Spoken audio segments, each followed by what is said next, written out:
Hey guys, what is up? I'm back with another suggestion video. This is going to be 2 real spine-chilling Ouija board horror stories. Encounters with a paranormal, possible possessions. So it should be good. I do not know what the channel is. I believe it's Corpse Husband. If you guys watched the last video, I'm trying to be a little bit more cheery or happy or like more involved in my videos. So if you guys have any suggestions or tips, then let me know what you want me to do, just because I don't really know what to do. For me, when I react, I don't want to talk much. I just want to like watch it and then react to it as it goes. But you know what I mean? Like I just feel like I don't know what to really say or do during videos. So this one's about 23.5 minutes long. This ought to be good. And I'll try getting more commentary maybe, just because I feel like I don't really talk that much during videos.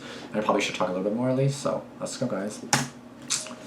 This occurred last year, sometime in the fall. I'll give some backstory to help with understanding. Okay. I swear on my life that this is true, and all of this happened.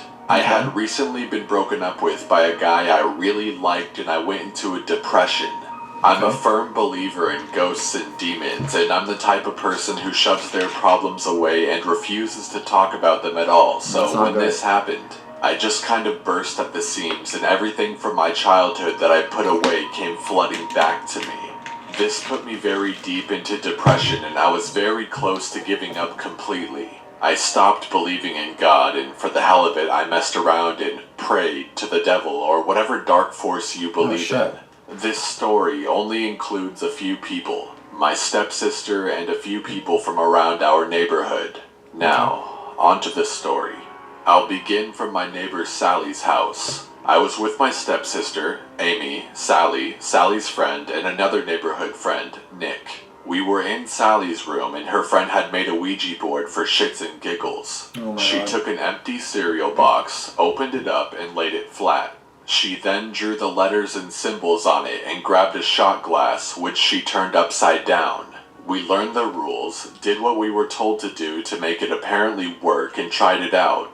At first, it was a little awkward because Sally's friend was talking, but it wasn't moving. After a few minutes, she asked again, and something moved it to yes. Strangely, I started to twitch a lot. Twitching was something I had started to do since my depression, but I thought nothing of it. I assumed it was from being excited at that moment, but I've never been so wrong. We made Sally's friend take her finger off the glass to make sure she wasn't trying to play us, and it kept moving. So we did it for the rest of us, one person off at a time. Obviously it would have stopped if we all let go. It kept moving. So we stopped playing after saying goodbye to whatever it was. A few hours later, we called Nick to come over and join us. He came over, and we went up to the 3rd floor. The room was relatively large. It had a couch against the opposite wall from the stairs with a desk to the right of it, which held a PC on it. We laid the board down in the center of the room, and my twitching became very worrying and violent, but I was still able to function properly, so it wasn't life-threatening. Nick, Amy, and Sally decided to look up stuff about possessions because it came up in a previous conversation. We stumbled upon a website that had stuff about how twitching can be a sign of possession, and we all got a little scared. We sat around the board, me about 5 feet from the couch, Amy opposite of me about 8 feet from the stairs, and Nick and Sally and her friend on either sides. Everyone put their finger on the glass, and we started. I'll need to give a little bit of info on Amy's backstory so you can understand us more. Her grandmother, which is also my step-grandma, died back in May, and since the funeral, Amy said she's been able to see her grandmother, but also a different, darker figure. She'd usually see it hunched over, its skin dark but light enough to see in a black room, being very bony but with white, glowing eyes. I wholeheartedly believed her, since she was never one to lie about these things. At night, she could see the thing lurking around her in the darkness, and her grandmother in the daytime.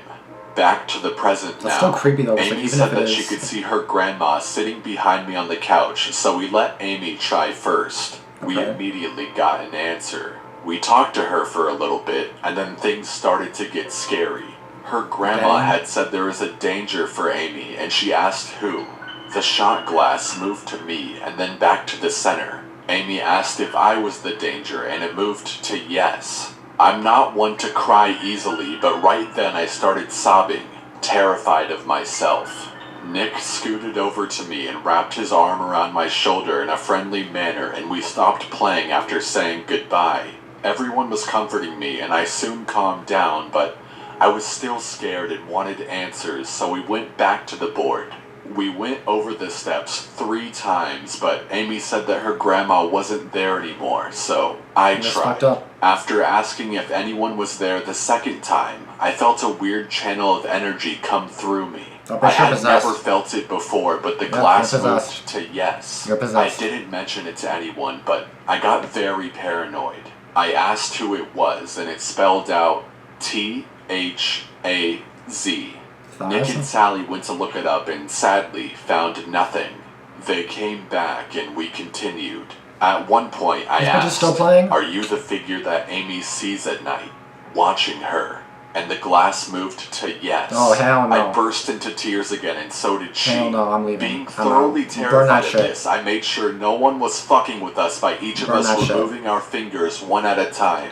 Not being fully convinced, Amy and I, now sitting next to each other, decided to think of a question that only we knew the answer to. So I asked, how old were we when Amy and I met? And it answered correctly, 3. We asked again, and it again answered correctly, and again and again. I was terrified with tears streaming down my face as well as everyone else in the room. Then Thaz got very demonic in his answers. I asked what he wanted with us, and he spelled out K-I-L-L. I had never been more scared of anything in my life, and I don't get scared easily since I've been exposed to horror since I was very little. I asked who it wanted to kill, and the glass moved to the middle of Amy and I. We looked at each other in terror as Nick finally started to cry. I shakily asked when for Amy, and it said 2 weeks. Oh my God. Then I asked for me, and it said 1 week. I asked how, and he spelled out D-R-O-W-N. Oh my God. We all decided then and there that it was best to stop playing, so we realize you have to stop, you dumb bitch. Now? And never went back to the board. I would have stopped that shit before. I wouldn't have even been in this situation. I can happily say nothing has happened to anyone. I still twitch sometimes, but it's a lot more calm. I haven't tried to speak to Thaz since then, but I can still feel that he's there. Deep down, I know that he never left me, but since I've been recovering from depression, it's like he's been getting weaker, like he had been feeding off of my sadness. I don't know why the hell you would continue playing and then you stop now. Like, bitch, I wouldn't have even done this in the first place. Freaking dummy. This happened 2 years ago in April of my sophomore year of college. It was an unusually warm early Saturday for my small northwest state, and since it was approaching 80 degrees in the afternoon, I texted my cousin who lived in a trailer park down the hill from the campus that we should hang out and do something outside. He agreed, so I drove to his place. We chit-chatted, he had a quick smoke, and we decided to just walk down the main street that ran by the trailer park further into town. After about 4 blocks of walking and random bullshit, I mentioned I had found some videos on YouTube of legit Ouija board usage and that I had always wanted to use one. Don't do it. Just to see if there was anything more to it other than subconscious moving of the planchette by the users of the board. Which is the main theory as to how the thing actually works. Stop it. Anyways, he got somewhat serious and said that when he was still living in Seattle when he was a kid, they played with one and things got serious. That's why I don't fucking use one. Noises, people feeling sick, stuff moving and falling off shelves. And he said that it wasn't a toy, it wasn't a joke, and that he hadn't used one since, and he didn't really want to do it again. But being 19 years old, I told him that I was going to throw caution to the wind and go buy one anyways. I also told him that we should use it that night. No, we shouldn't use it that night. Sighed, and then said that he would be down. No, I said I'm fucking out, I'm leaving, that's it, I'm out. I will make it known that I am a Christian, and I am a firm believer in heaven and hell. But I'm not Catholic, so I was never raised to fear a Ouija board like they are. I do believe in spirits as well, whether they are trapped here for some unknown reason or forced to stay, I don't know. And I also believe that darker spirits often try to possess people in order to become them and replace their living soul with their dead one, you know, in order to have life again. If you were dead and stuck on Earth, not being able to move on, wouldn't you want a shot at living again? Anyways, I'm rambling. On to the rest of the story. So I end up going to the Spencer's in the mall because no other place sold one. I checked Target and Walmart because they were close, but nothing. Only the ones in Spencer's were glow in the dark and were $30, which I felt was a ripoff, but I bought one anyways because it was the only place that had them. I also had to laugh at the fact that it said it was for ages 5+, like it was a damn game of Monopoly or something. So I buy it, go back to his trailer, and we played video games until it got dark out. Earlier that day, we met up with one of our other friends from the college, let's call him Jay, and we managed to talk him into using the board with us. So we all meet up at my cousin's trailer, and we have the board out, but we forgot one step, picking a place to use the damn thing. My cousin was not going to let us use it at his place for obvious reasons. Good. Well, shit, I said. I don't know where to go.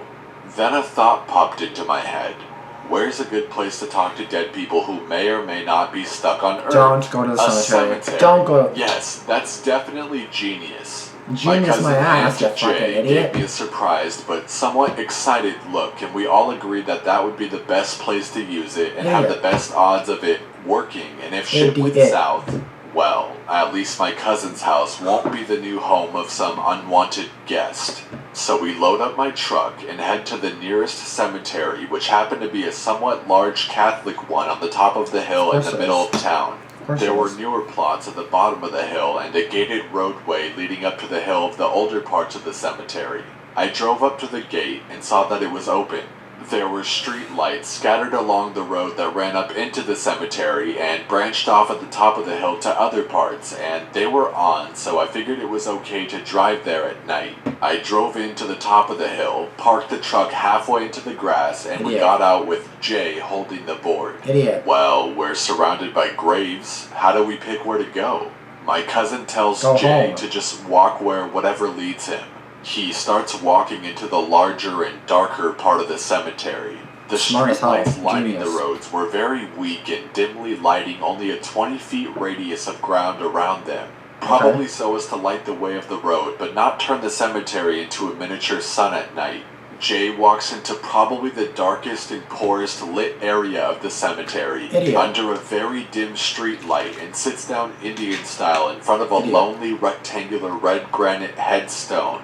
It was just this singular headstone next to the road and then a 4-foot patch of grass around it that separated it from the other headstones. There was only a last name on the stone, no first name and no dates, which we all found a bit odd, but continued on anyway. We got the board out, planchette down on the middle, and all three of us put both of our hands on it. I was slightly nervous, but also excited and eager. My cousin, since he had used the board before, began with what he was taught to use to open the board. Ouija, Ouija, are you there? If you are there, please go to yes. The night was still warm from the day, and there was no wind. It was dead silent. You could hear the occasional vehicle drive by the cemetery. The planchette didn't move. We looked at each other. This time all three of us said the chant. Ouija, Ouija, are you there? If you are there, please go to yes. The planchette slowly started inching across the board and eventually found its way to yes. I became filled with a rush of energy and excitement. I had a huge smile on my face, as did Jay, because he had never used the board before either. My cousin had a grin on his face, but kept calm. My turn to ask. I asked if they were male or female, and to just move to M for male and F for female. The planchette moved slowly from yes to F. I was still excited, but part of me felt either my cousin, Jay, or me was subconsciously or consciously moving the planchette. I asked both of them if they were just messing with each other and myself, but both of them denied that they were moving it intentionally. So I decided whoever we were speaking with needed to do more to prove it was them. It was at that time I noticed the slight hum from the dim street light still above us, and I got an idea. If you are really there, can you prove it is really you by shutting off the street light above us? Are you Jay stupid? and my cousin give me the "did you really just ask that" look. Are you fucking The planchette stupid? slowly moves to yes, and we wait. About 5 seconds pass and I'm ready to ask another question when all of a sudden with a click, the street light above us goes out, covering us in darkness. Stop. All of our eyes grow big with shocked looks on our faces and Stop. I whisper, "Oh my god." All of us are trying not to shake with excitement. I say out loud, "Okay, this is amazing. Now can you turn it back on?" The planchette moves off of yes a few inches and then slides back to yes. Okay. All the while, our hands haven't moved off of it and we are now all firmly believing that we aren't moving it. Another few seconds pass and with another click and hum, the street light turns back on. I was officially a believer in the board at that point, as was Jay. We ask a few more questions of which I can't remember to try and figure out who we were talking to. After about 20 minutes of taking turns asking questions, we say goodbye to who we were speaking with, and the planchette goes over to goodbye. And then, and only then, we release our hands from the planchette. This is a rule most people don't follow when using the board, and a reason I feel this leaves the board and homes open for whatever thing wants to come through because the board was not properly closed, and your portal for contact is also left open. We pack up the board and this time have my cousin pick a new spot to try and reach someone else. He picks a new spot about 50 to 75 yards from the original spot. We sit down, set up the board, and open it using the same chant as before. But this time, we get nothing but incoherent answers that make no sense, almost like there were multiple spirits fighting for control of the planchette. It was also at this time that my cousin and I felt odd, like uneasy. Like we shouldn't be there anymore. No fucking shit, you shouldn't be there. Part You of the shouldn't be there in planchette the slides first off place. the board with one corner in the grass. It still proceeded to slide across the board, even with the added resistance of the ground and new spring grass. Jay, on the other hand, was still excited and opening himself up more and more and asking more personal questions. My cousin and I eventually convinced him that we should stop and move to somewhere else. No, you should go home. We pack up and start walking back towards where I parked, and it was at this moment that I realized that there was another vehicle parked right behind mine with brighter than normal lights. It was a police cruiser, and they were shining their spotlight into my truck to see if anyone was inside. Oh shit. They must have seen my truck parked on the top of the hill from the road and came to investigate, or they just come through the cemetery every now and then on patrol. Either way, Jay and I start freaking out because I have a bottle of rum in the back seat. Being 19 and still living on campus, I hid my liquor in the back seat of my truck. I ask Jay why he's freaking out. He says he has a whole bag of weed in his shoe because he was going to get high after we were done with the board. I get mad and ask why he couldn't have just left it in his truck. He said he didn't know, but decided to pick a good tree to hide the bag behind while we approached the cop car to explain why we were there, and that we would leave immediately. We start walking towards the car, which started pulling forward and turns down the road towards us. The spotlight turns on and shines right on us. We smile and politely wave at the car as we were still slowly walking towards it, expecting to get an ass chewing and to kiss ass not to get in trouble. To our surprise, the light goes off, the car backs up and drives right on out of the cemetery. We all start laughing, like, what the fuck was that all about? Why just drive away? Oh well. The event pushes whatever creepy vibes my cousin and I were feeling away, and we all decide to go back into town. We eat at Perkins since it was now 12:30 in the AM and that was the best place to go to at the time. We're all excited as we relive the board working, the lights going on and off on command, eat our fill, and then get back in the truck again and start debating if we should continue somewhere else with the board or just call it a night. My cousin and I vote to call it a night, but Jay was very adamant about going back to the cemetery, even though we had a somewhat weird vibe there and just had a narrow brush with the law. We eventually decide to go back to the cemetery for only a brief second visit. Pulling up to the cemetery the second time, however, felt very different. The top of the hill looked darker, almost as if the streetlights on top were lighting nothing at all, and the light was being swallowed by some other darkness. It also felt like there were hundreds, if not thousands, of pairs of eyes peering down at my vehicle from the top of the hill. My cousin and I look at each other and acknowledge we share the same exact concerns and feelings of the place and that we would not drive to the top of the hill anymore. Jay, on the other hand, is still giddy and excited. Almost Jay, man. Punch him in the face. Tells us that it's fine and that we should go to the hill again. Then you go yourself, we tell him no, and that we will stay at the bottom of the hill where the newer plots were and try down there.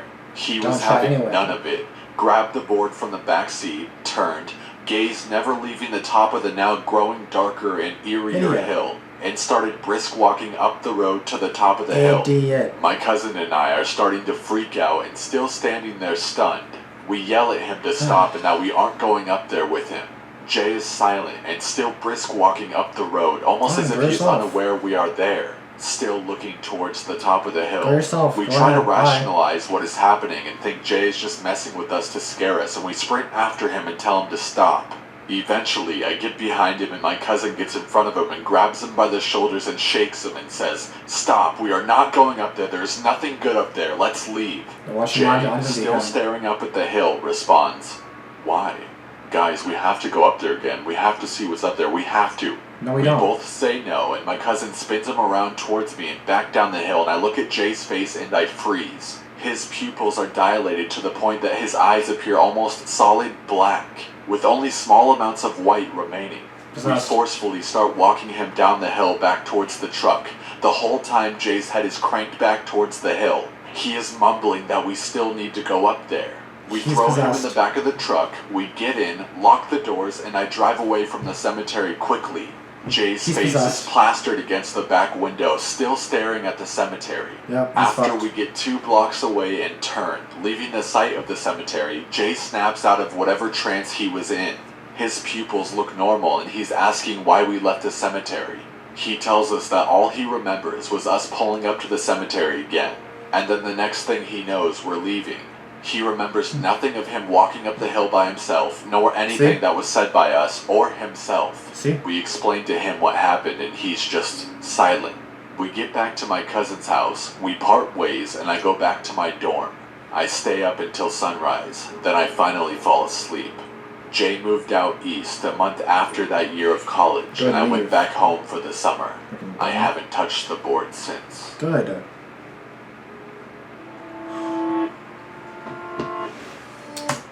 Okay, I don't know if that was a bit better in this video compared to last videos, I guess, in terms of, like, you know, being actually excited and actually, you know, but that was, oh my god, like, what is up with these people wanting to go to a cemetery? Are you stupid? Just going to a cemetery itself at night is sus. Like, are you trying to die? Are you trying to die? You don't need to go with the freaking Ouija board. You don't even need to go with the freaking Ouija board. Like, you're gonna freaking get fucked up or something, like. If you want to go, by all means, go. I don't give a fuck. Go get fucked up for all like here.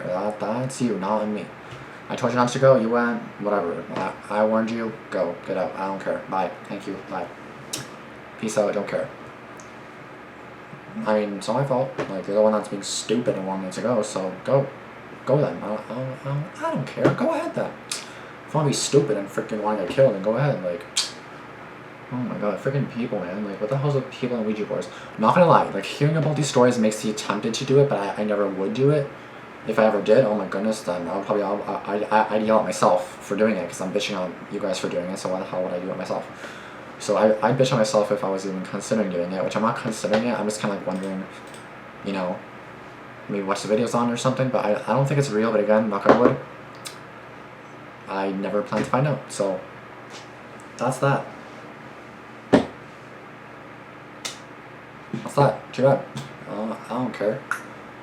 Anyway guys, that's going to be it for this video. Please be sure to subscribe. Please be sure to comment down any more suggestions you may have. This one was a good video. Just stupid people, of course, which horror stories, of course, you know, stupid people doing stupid shit like always, and then they get fucked up, and then they're like, oh my god, I got fucked up. Well, no fucking shit, you got fucked up, you fucking dummy. I gotta stop swearing. I'm gonna show. Anyway, if you guys like me swearing and raging in these videos, let me know. Give this video a like. And if you guys are still here, comment down. You're awesome. Comment that down, and I'll know that you guys are here, because most people are probably not here at this point. They probably dipped the hell out. I know I would be dipped out of here at this point, so for you guys that are still here, you the real ones.